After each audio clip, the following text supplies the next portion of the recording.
eu sou a Ana Cláudia, coach de desenvolvimento humano e mestre em educação, e hoje eu vou lhe ensinar sobre o seu relacionamento, sobre como você melhorar os seus relacionamentos e aprender a lidar com as pessoas, ok? E trarei na minha fala a contribuição de alguns teóricos, né? Que versam, que pesquisam sobre desenvolvimento humano, tá bom? Então, e como essas orientações, como essas formações contribuíram para a minha vida e a vida dos meus clientes, né? Que investiram no seu processo de autodesenvolvimento através do processo de coaching, né? Clientes de diferentes contextos sociais, então professores, diretores escolares, dentistas, arquitetos, personagens, né? Então, gerentes comerciais. Então, pessoas de diversas experiências. Em 1936, Dale Carnegie, ele escreveu a obra Como Fazer Amigos e Influenciar Pessoas. Então, foram ideias, né, foram mais de 30 princípios de como se relacionar com as pessoas e que foi aclamado pelo mundo corporativo, né, fazendo com que ele vendesse, né, mais de 50 milhões de cópias em todo o mundo. Tá? Então, na obra, o autor aponta que há um viés, né, que é o principal pivô de problemas nos relacionamentos interpessoais, que é exatamente a crítica, né? Porque diante dela, o criticado, ele tem uma reação inicial de autodefesa. E depois dessa autodefesa vem o ressentimento, porque ele tem o seu senso de importância abalado. Grave essa orientação, então esse princípio, né? Então, diante de uma crítica, a pessoa primeiro se defende dela, depois fica ressentida, e esse ressentimento gera o que pode acabar, esse ressentimento ele é o que acaba, né, com funcionários, nos relacionamentos, seja na família, seja na empresa, seja onde for. Então aqui vale uma dica de ouro, né, que há 30 anos atrás eu escutava minha avó falar, que é: trate as pessoas como você gostaria de ser tratado.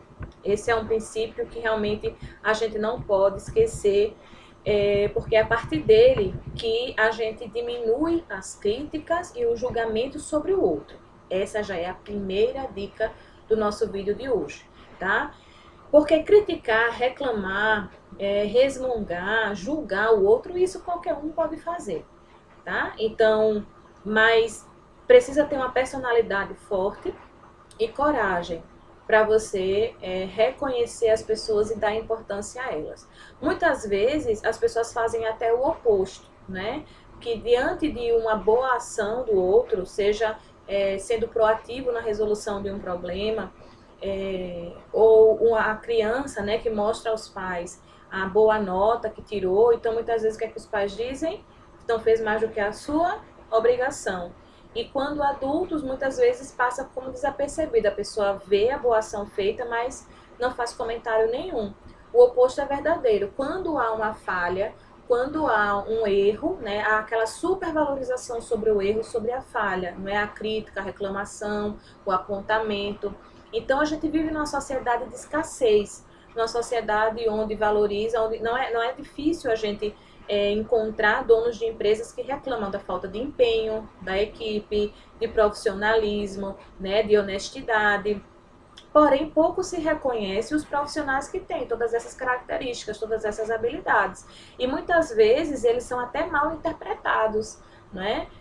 Porque fazem, né, além daquilo que deveria fazer, muitas vezes são mal interpretados pelos próprios colegas de turma ou enfim, de empresa. Então, é importante que a gente comece a reconhecer as características positivas, mudar essa cultura de escassez, passar para uma cultura de abundância, de prosperidade, de bons feitos, porque todos nós precisamos de referências, todos nós precisamos saber o que é que a gente está fazendo de certo para que a gente continue, não é? Então, é exatamente sobre isso a segunda dica, que é exatamente o apreciar, o elogiar de forma honesta e genuína os bons feitos de outra pessoa. Então, reconheça o trabalho dela, né? Porque isso certamente ela vai levar por toda a vida. Eu lembro que quando eu era criança, os meus pais, quando me apresentavam para os amigos deles, sempre falavam do meu comportamento. E eu ficava mega feliz com isso, né? O contrário também era verdadeiro. Quando me faziam uma crítica pública, eu tinha uma tendência de ficar ressentida e ficava até com vergonha das pessoas que ouviram de repente aquela crítica que foi feita em relação a mim. Mas tem uma curiosidade aí, né, nessa história que eu estou contando para vocês. Por quê? Na medida em que os meus pais me elogiavam dentro daquele bom comportamento que eu tinha aprendido, acabava reforçando aquele bom comportamento. Por quê? Como eu fui validada, porque para aprender aquilo, então eu precisei passar por um processo para aprender aquele bom comportamento para chegar a ser elogiada por eles. Então, o que era que eu fazia? Eu mantinha aquele comportamento porque o que era que eu queria, qual era a minha necessidade? De me manter conectada com eles. Então, isso vale para você. Se você quer que as pessoas estejam conectadas a você, entenda qual é a necessidade delas.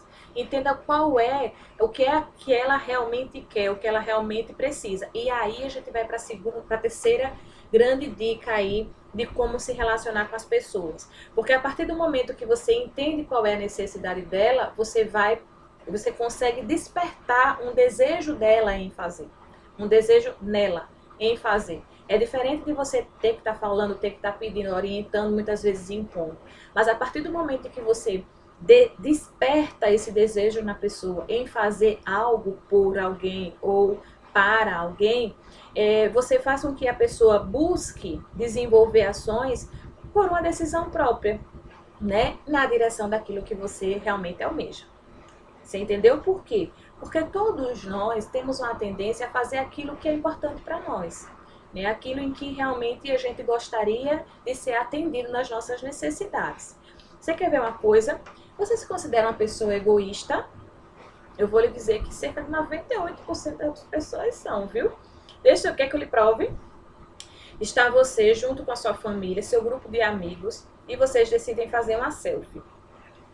Quando vocês tiram a foto, né? E você pede para ver essa foto, quem é a primeira pessoa que você olha? Né? E o que acontece? Quando você se vê na foto, todo mundo pode estar maravilhoso na foto, mas se você piscou, baixou a cabeça, virou do lado, qualquer coisa, minha gente, a foto não prestou não, vamos tirar outra. O contrário também é verdadeiro, de repente tá todo mundo desapercebido, mas você saiu muito bem na foto. Aí você pega a foto e diz, minha gente, olha que foto linda. Né? Ou seja, você não está falando da foto, você está falando de você. O que é que eu estou dizendo com tudo isso, né? Com essa brincadeira? Mostrando que realmente nós estamos focados em nós mesmos.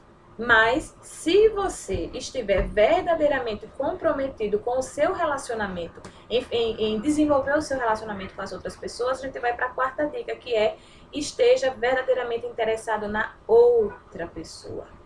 Entender o que elas gostam, entender dos seus feitos, entender das suas escolhas. Parar para ouvir, né? Pessoas que ficam o tempo inteiro dizendo quanto que elas são boas, tudo que elas fazem, tudo que elas já conquistaram, não vai conseguir andar com muita coisa, né? E dentro desse contexto, muitas vezes, quando as pessoas elas só estão preocupadas com aquilo que elas gostam, né?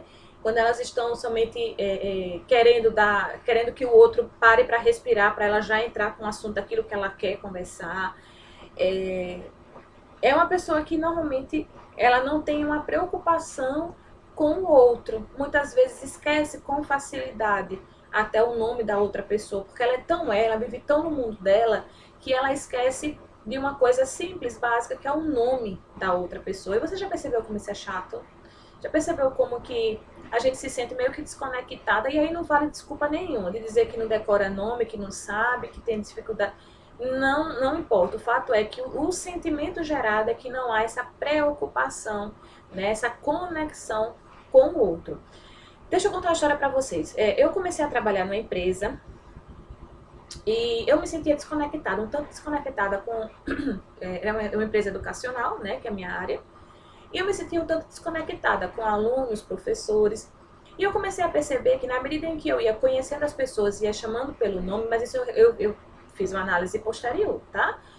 Mas eu comecei a perceber que as pessoas estavam se chegando a mim. Cada vez que eu dava um bom dia e chamava o nome da pessoa, eu já via um sorriso por parte da pessoa e aquela conexão. Então, poucos dias, estou falando de tempos, falando poucos dias, então o ambiente se tornou mais leve, as pessoas mais próximas e já falavam, já conversavam, não era mais aquela coisa engessada, né, burocrática. Então, ou seja, a quinta grande dica que eu deixo para vocês é: trate as pessoas pelo nome. Então, depois que isso começou a acontecer, nossa, tudo começou a acontecer. Então, a equipe mais unida, né, alunos unidos, e enfim. E esse contexto, né, de respeito mútuo e de trabalho contínuo e compartilhado também, a tendência foi de se aperfeiçoar a cada dia, certo? Então, nesses trabalhos que eu realizo, né, em termos de desenvolvimento humano, foi aí que eu comecei a prestar atenção, né, nesse tipo de coisa, né? Na maioria das vezes, quando há um problema de relacionamento interpessoal, é sempre em função do senso de importância abalado. Lembra que eu pedi para você guardar essa questão? Então, toda a base, né, de problemas de relacionamento interpessoal está quando o senso de importância de um dos lados foi abalado.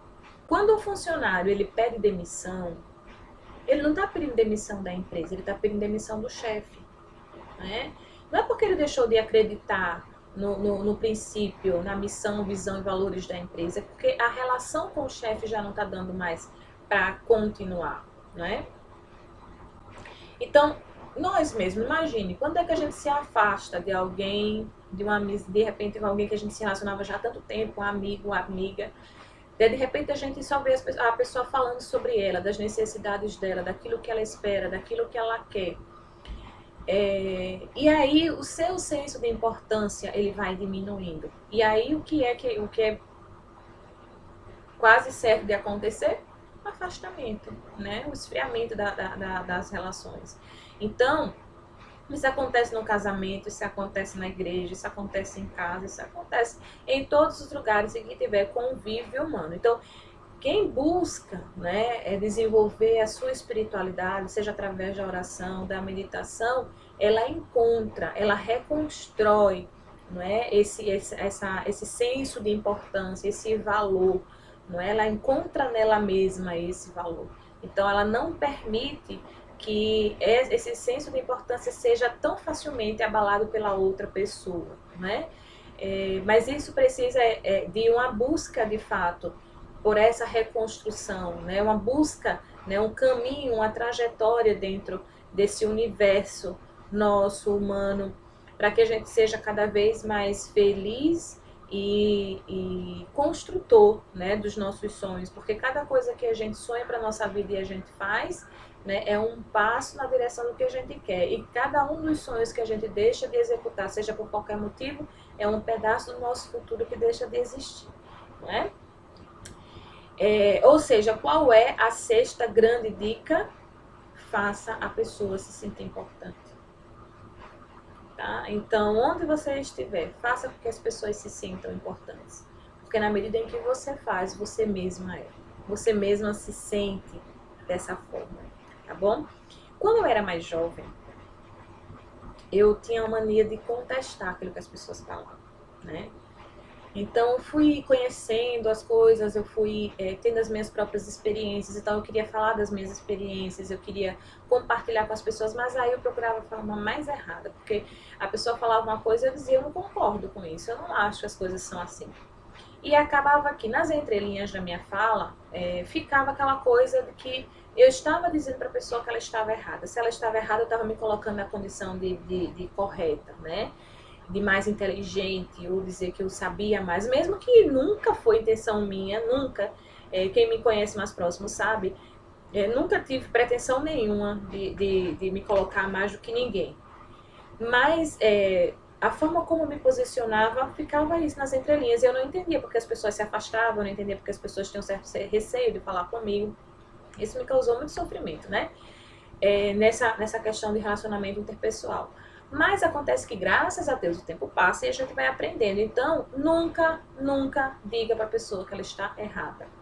Tá? Então, a partir do momento em que você diminui o seu julgamento, a partir do momento em que você tem uma escuta ativa, que você se interessa pelo mundo da pessoa, Não significa dizer que você vai começar a acreditar no que ela acredita e fazer o que ela faz, mas entender o mundo dela, entender o ponto de vista dela, né?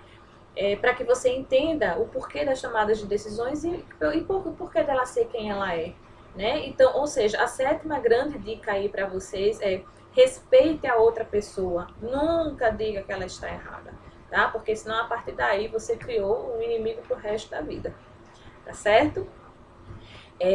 Quando a gente reconhece que todos nós cometemos falhas, todos, sem exceção, né? Então fica mais fácil, né, da gente pedir desculpas genuinamente falando.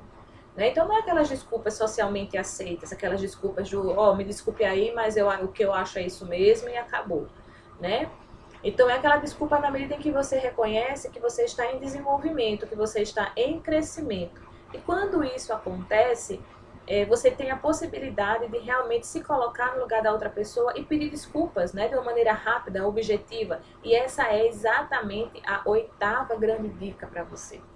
Né? Então, a partir do momento que você se coloca numa condição que você está em desenvolvimento, que você realmente falhou, porque você poderia ter inúmeras outras formas de reagir, e você agiu de forma que abalou o senso de importância da outra pessoa, reconheça de uma maneira rápida, objetiva.